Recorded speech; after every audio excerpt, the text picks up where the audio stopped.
والله يدعو إلى دار السلام ويهدي من يشاء إلى صراط مستقيم.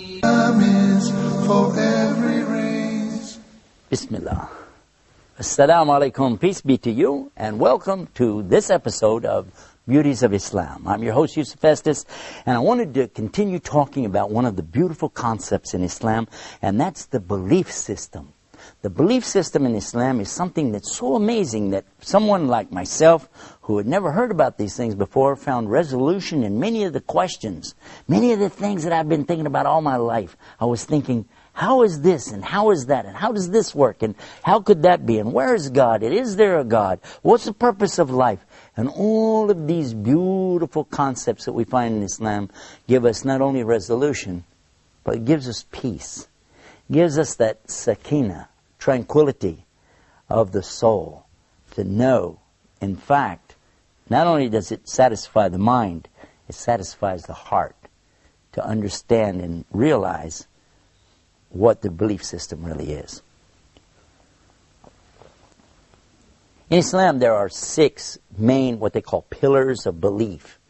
The first one is the most important of all. It's the belief in Almighty God.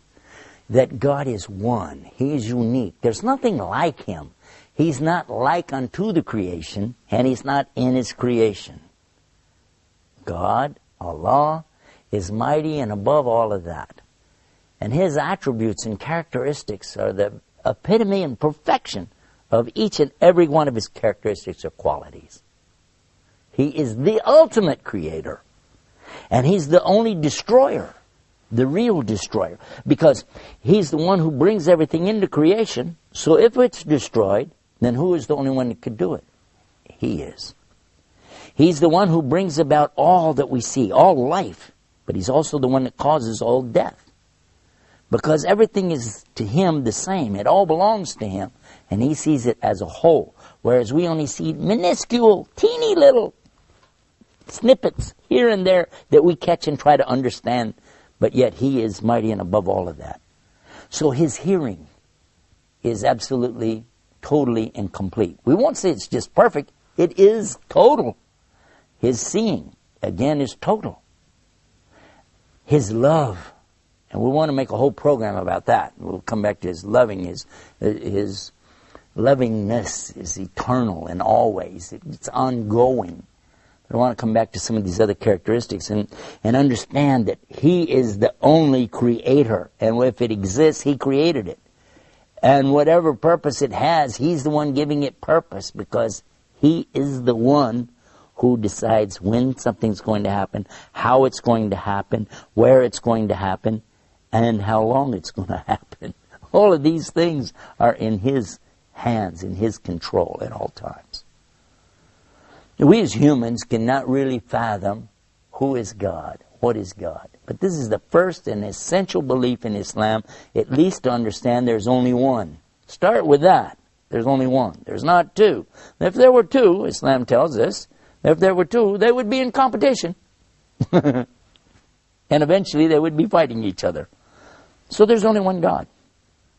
The second thing Islam is teaching us is that we don't compare Him to His creation. And when our worship is coming about, and we want to worship in thanks to Him and to ask from Him, all of these things that we have a relationship with our God is directly to Him, not to something He created. So we don't need a statue, an idol. We don't need a picture or an image. We don't need something between us and Him. We don't need an icon. We don't have to have an intercessor. We don't need a priest or a bishop. We don't need a preacher to come between us and our Almighty God. We can speak to Him direct from our heart and talk to Him in a language that we understand. Because after all, He created us. He knows what's in our heart. And all we have to do is turn to Him. Turn to Him inside of ourselves and say, "Oh Lord, oh God, Allah, help me, guide me." And that communication is beautiful and it's direct. And it's one of the beauties, one of the amazing beauties of Islam. And that's just the first of the beliefs that we have. Can you imagine? Another belief in Islam after that is called the belief in his malaika, his angels. What do we believe about the angels? Now some people say, well, we believe in angels and what? Now wait a minute, what do you believe about angels? Islam teaches us that angels are created by Allah from light. And He created them before He created the human beings. And angels are perfect. They never make mistakes. Whatever Allah orders them to do, they do it. And they do it the way they're supposed to do it. And they don't come up with, well, maybe I will, maybe I won't. Because they don't have free choice. They are commanded by Allah and they do as they're commanded. Now you don't see them. Why don't you see them? Well, they're made out of light. And you don't see light, by the way. You only see what light reflects off of. You can see my hand. Why? Light is hitting my hand and then coming back to you. See it? Okay. Now, in space, it's always depicted as being black. Why? Because there's a lot of light in space, but it hasn't hit anything yet, and until it does, you won't see it. If I put my hand down, now you won't see anything until the next thing that the light hits. Make sense? Think about that a little while. There are many things when we start to talk about the belief systems in Islam. As you begin to grasp more of it, it all makes sense. Even the small details. Let me give you another example of that. When we talk about the next of the creations of Allah is the jinn. Allah created another type of being after He created angels. Before He created human beings, they're called the jinn. What are the jinn? In the Old Testament, they're referred to as the Ephraim. These are mentioned as the mighty sons of God in chapter 6 of Genesis, verse 2. But in fact, what we understand about them is that they are not humans, yet they have some of the human quality, which is to be able to make choices. Some of them, by the way, are believers in Allah, and some are disbelievers in Allah. Some of them are good and some of them are bad, and they still exist today. And you're going to say, now wait a minute, but I don't see them. But you don't see the angels either. And you don't see these because they're made from a kind of fire that has no smoke in it. Now, think about what I just said. We're going to come back. We're going to pick up right there. I'm going to give you a break. And we'll be right back with more Beauties of Islam. Islam is keeping up the pace. Islam is for every race. Brothers and sisters, to increase your iman. خيركم من تعلم القرآن وعلمه ورتل القرآن ترتيلا. Learning how to recite the Quran properly, learning the meaning of what we recite, including the ahkam from the verses which we recite, trying to implement what we learn in our daily life. We'll listen to the participants and the guests. We'll take your phone calls. We're going to recite live. We'll listen to your recitation and we'll correct it according to the rules and regulations which we'll state in each episode. Now your dream will come true. إِنَّا نَحْنُ نَزَّلْنَا الذِّكْرَ وَإِنَّا لَهُ لَحَافِظُونَ. Islam is keeping up the pace. Islam is for every race. We're back. You're watching Beauties of Islam. And we've been talking about some of the creations of Allah. We mentioned that we believe in Allah. He's one and unique. We talked about the creation of the angels. They're made out of light. And then we were talking about another creation called the jinn. Now, what is this about the jinn? Why do you have to believe in that? Well, they're part of something called al-ghaib. Al-ghaib means the things you don't see, the unseen. You agree and I agree. We don't see Allah. Okay, so He's in the ghaib, the unseen. We agree there are angels and you don't see them. They're in the ghaib, unseen, made out of light. And now the jinn, and we don't see them. They're also in the ghaib. They're made from a fire which has no smoke to it. And if fire has absolutely nothing like smoke to it, or that it could be that you don't see that either. There's heat that you don't actually see, isn't that true? But we don't see the jinn. But we said that they have choices. And they were making choices even before Adam or human beings were ever created. And their choices were sometimes good, sometimes bad.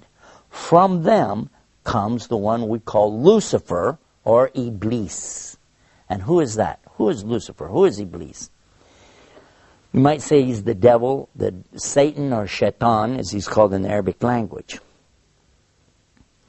But actually, he started out as a worshiper of Allah. And he was worshiping and praying to Allah and extolling Allah to the extent that Allah raised him up to be even with the angels. Now remember, this guy Iblis is not an angel, but he was worshiping alongside of them because of his ibadah or worship, being so lovely, and Allah raised him up, you see. But then what happened? And this is an important story. So we'll digress from a moment from our beauties of Islam to go into this to get a concept here to understand a big mistake that some people make when they say that he's from the angels. Angels don't make mistakes. They do as they're commanded. So when Allah created the best of His creation, what did He create? He created Adam, the human being. He created Adam from what?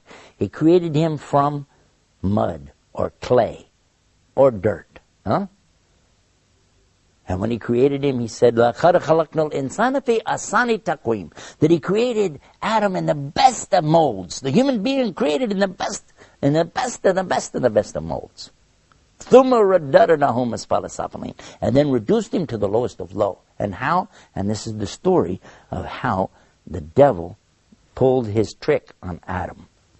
But we don't come to that yet. I want to show you what happened after Allah created Adam. Allah ordered all the angels, bow down. And all the angels did because they have to do as they're commanded. And they bowed down. All of them bowed. Except Iblis. He didn't bow down. Now if you read this in context, you'll understand that he was not an angel. But if you just read the words, all the angels bowed down except Iblis, you'll say, well see, that means he was an angel.